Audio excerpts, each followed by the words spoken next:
Joy University, best emerging university in South India. For admissions, contact. ఆషాఢ మాసం వచ్చిందంటే చాలు ప్రపంచంలోనే అతి ప్రాచీనమైన రథయాత్ర గురించి కబుర్లు మొదలైపోతాయి. ఆ జగన్నాథుణ్ణి ప్రత్యక్షంగా దర్శించుకొని ఆయన రథంపై ఒక చెయ్యి వేసి ఈ జన్మకు సార్థకత చేసుకునేందుకు లక్షలాది మంది భక్తులు పూరీ క్షేత్రానికి చేరుకుంటారు. ఆషాఢ శుద్ధ విదియ నుంచి అంటే జూలై 7 నుంచి 9 రోజుల పాటు జరిగే ఈ పర్వదినాల్లో వైష్ణవ భక్తుల సంబరాలు సంతోషం ఆకాశాన్నంటుతాయి.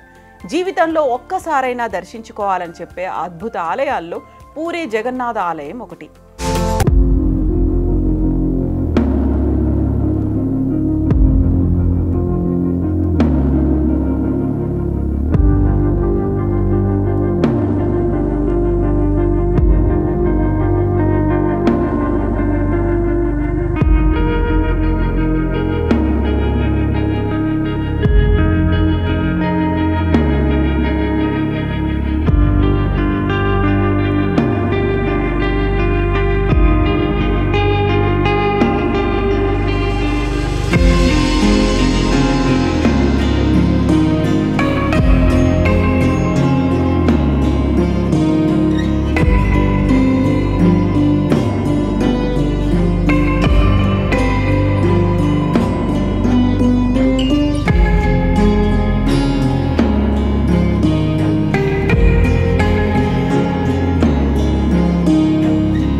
రాజు బ్రహ్మదేవుడిని ప్రార్థిస్తాడు. చతుర్ముఖుడు ప్రత్యక్షమై ఇక మీదట అదే రూపంలో విగ్రహాలు పూజలు అందుకుంటాయని ఆనతిస్తాడు.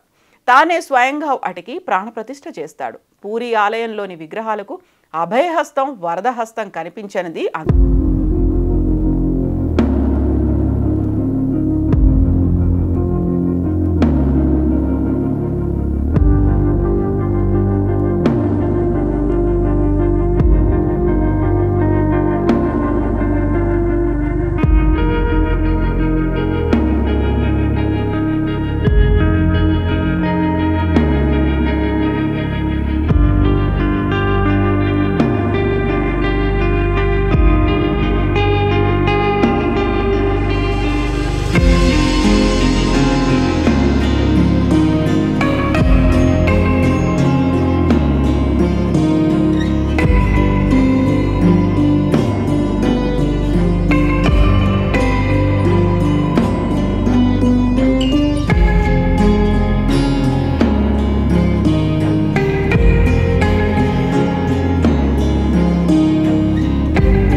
ఏటా పూరిలో దేవుడికి జ్వరం వస్తే నయమయ్యే వరకు దర్శనాలు పూజలు జరగవు.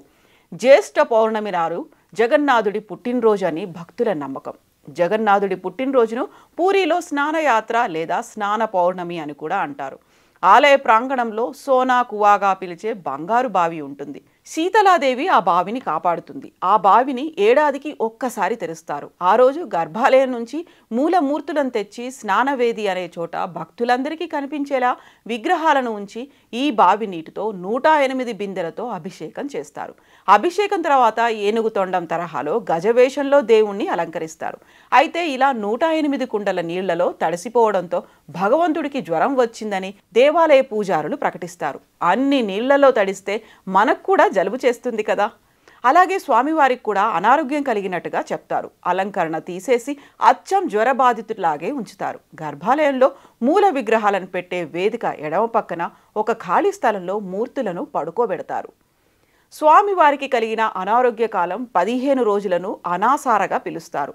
ఈ సమయంలో భక్తుల కోసం గర్భగుడిలో జగన్నాథుడి పాత చిత్రాలను ప్రదర్శిస్తారు. సాధారణంగా పూరి అంటేనే ప్రసాదాలకు ఫేమస్. అక్కడ దేవుడికి అనేక రకాల నైవేద్యాలు పెడతారు. చెప్పను భోగ్గా పిలిచే 56 రకాల నైవేద్యాలు ఏడాది పొడవునా పెడతారు. కానీ స్వామివారి అనారోగ్యం కారణంగా ఆ 15 రోజులు ఆ నైవేద్యాలు కూడా పెట్టరు. నైవేద్యం బదులు ఆయుర్వేద మందులే ఇస్తారు. 15 రోజుల తర్వాత దేవుడికి నయమైపోయిందని రాజవైద్యుడు ప్రకటిస్తాడు.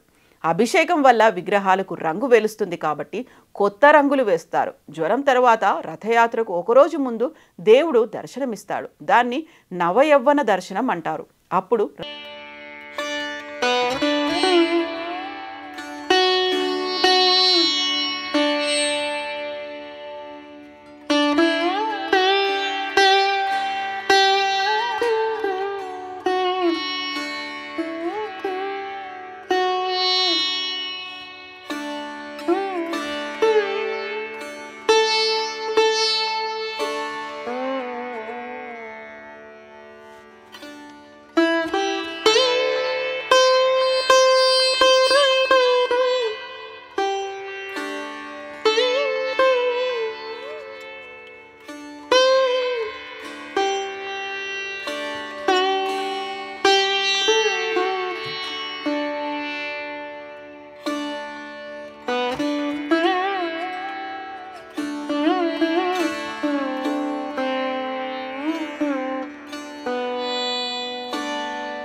పొంగులెత్తుతుంది. జగన్నాథుని జయ జయ ధ్వానాలతో నగర వీధులన్నీ మారుమోగుతుంటాయి. అంతరాలయంలో రత్నపీఠికపై ఏడాదిగా కొలువున్న జగన్నాథుడు బయటకు వచ్చే సమయం కోసం వేచి చూస్తుంటారు భక్తులు. స్వామి దర్శనం కాగానే ఆనందంతో పులకించిపోతారు. భక్తి పారవశ్యంతో మాయమర్చిపోతారు. ఆ క్షణం అపురూపం. సర్వం జగన్నాథం. రథయాత్రలో విశేషం ఏమంటే గుండీచా ఆలయానికి ఊరేగింపు రాగానే రథం తనంతట తానే ఆగిపోతుంది. దాన్ని ఎవరూ ఆపరు. ఇది కూడా ఎప్పటికీ ఒక మిస్టరీగానే ఉండిపోతుంది. రథయాత్ర నేపథ్యం గురించి రకరకాల కథనాలు ప్రచారంలో ఉన్నాయి. ద్వాపర యుగంలో కంసుడిని వధించడానికి బలరామకృష్ణులు బయలుదేరిన ఘట్టాన్ని పురస్కరించుకొని ఈ యాత్ర జరుపుతారని ఒక కథనం. ద్వారకకు వెళ్లాలన్న సుభద్రాదేవి కోరిక తీర్చే ముచ్చటే ఈ రథయాత్ర అని మరికొందరు చెబుతారు. ఇక గుండీచాదేవి మందిరం విషయానికొస్తే పూరి జగన్నాథ ఆలయాన్ని నిర్మించిన ఇంద్రద్యుమ్న మహారాజు భార్య గుండీచా. ఆవిడ కూడా జగన్నాథ బలభద్రుల కోసం ప్రధాన ఆలయానికి 3 కిలోమీటర్ల దూరంలో ఒక మందిరం నిర్మించింది. అదే గుండీచా ఆలయం. రథయాత్రలో భాగంగా అక్కడికి తీసుకెళ్లిన 3 విగ్రహాలను ఈ గుడిలోని రత్న సింహాసనంపై కూర్చుండబెట్టి గుండీచాదేవి పేరిట ఆతిథ్యమిస్తారు. ఒక రకంగా చెప్పాలంటే గుండీచా మందిరం జగన్నాథుడి అతిథి గృహం అన్నమాట. సైన్స్కు కూడా అంతు చిక్కని రహస్యాలతో పూరి జగన్నాథ ఆలయం ముడిపడి ఉన్నట్లు చెబుతారు. ఆ రహస్యాల్లో ముఖ్యమైనది ఆలయంపై కనిపించే జెండా. ఈ ఆలయ గోపురంపై ఉండే జెండాకు ఎంతో ప్రత్యేకత ఉంది. మామూలుగా ఏ గుడికి కట్టిన జెండా అయినా సరే గాలి దిశను బట్టి ఊగుతుంది. కానీ ఇక్కడి జెండా మాత్రం గాలి ఎటువైపు వీచినా వ్యతిరేక దిశలో ఊగుతుంది. జెండాకు సంబంధించి మరో ముఖ్యమైన విషయం ఏంటంటే 45 అంతస్తుల ఎత్తున్న ఈ ఆలయంపైకి నిత్యం పూజారి ఎక్కి జెండాను క్రమం తప్పకుండా మారుస్తుంటారు. ఈ ఆచారం దాదాపు 1800 ఏళ్ల నుంచి జరుగుతోంది. ఇది ఒక్కరోజు తప్పినా అప్పటి నుంచి 18 ఏళ్ల పాటు ఆలయం మూతపడుతుందని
లోపలి గదిని ఈ నెల 14న తెరవాలని ఉన్నత స్థాయి సంఘం సిఫార్సు చేసింది.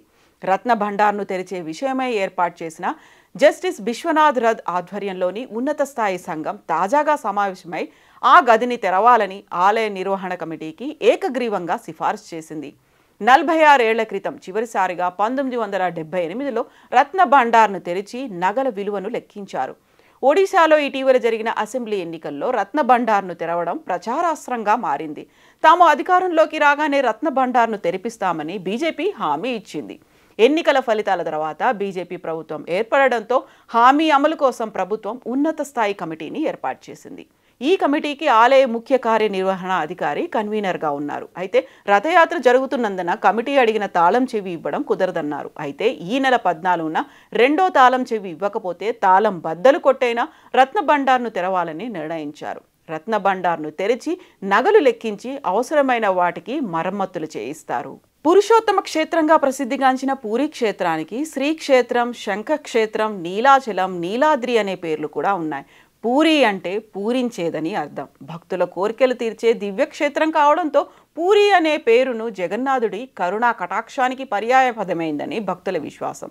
అన్ని ఆలయాల్లానే కనిపించిన పూరి ప్రవేశ ద్వారం నుంచి గోపురంపై ఎగిరే జెండా వరకు అణువణువు ప్రత్యేకమైందే, ఊహకందని మిస్టరీనే.